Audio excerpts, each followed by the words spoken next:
Hey everybody, so I'm here doing this little video so that we can do just a bit of a review on how to use quotes like a boss.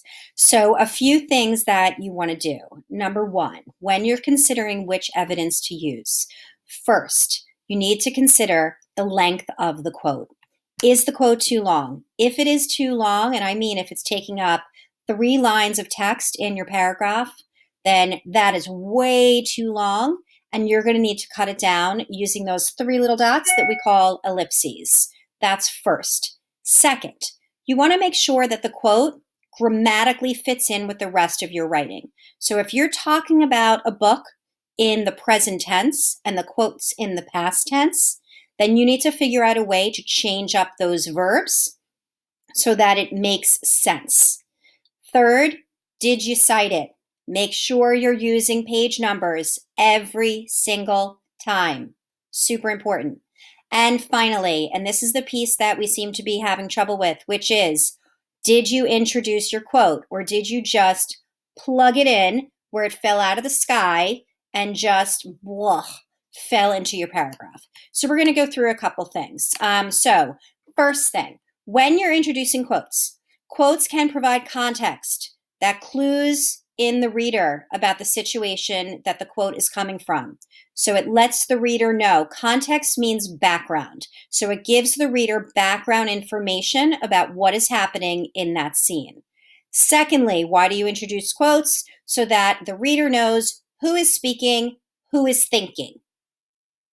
Straight up. Straight up. Third, the last reason you want to introduce a quote is if someone is speaking to someone else, you want to let the reader know that. Otherwise, they'd have no idea. So I might say something like, Jonas says, and that would be identifying the speaker. Jonas says to the giver, and now I'm actually not only identifying the speaker, but I'm also identifying who he's speaking to. So we have over here an example of providing context. So this is my quote right here, an old town, but it was a tired old town when I first knew it. This is from To Kill a Mockingbird.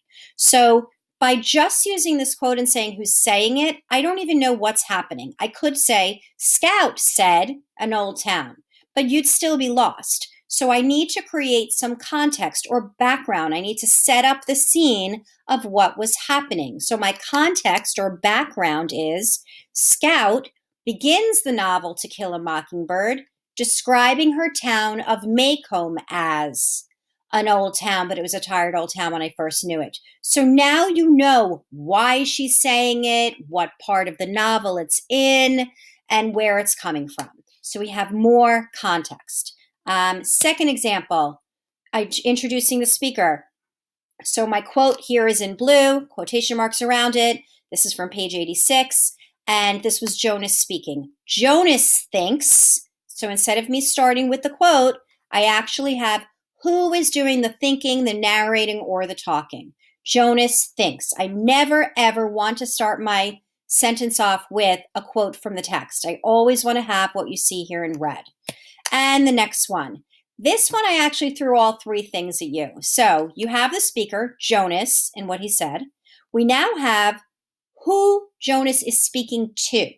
Jonas pleads with Asher. And then I even gave you some context about their imaginary game of cops and robbers. Jonas pleads with Asher, don't play it anymore. So now you see how I have in red, I built the scene for you. You knew what was happening and why he would have said that. You now know from that scene, like where it was in the text. You knew who was saying it and you knew who he was saying it to. So you've probably seen this before. Just a reminder, we always want to indicate who's doing the thinking or the speaking. We want to try to use some strong verbs before the quote and before the citation. Okay, so just a little bit of review on that because you guys are going to be doing some more writing and we need to really hone in on those skills. See ya.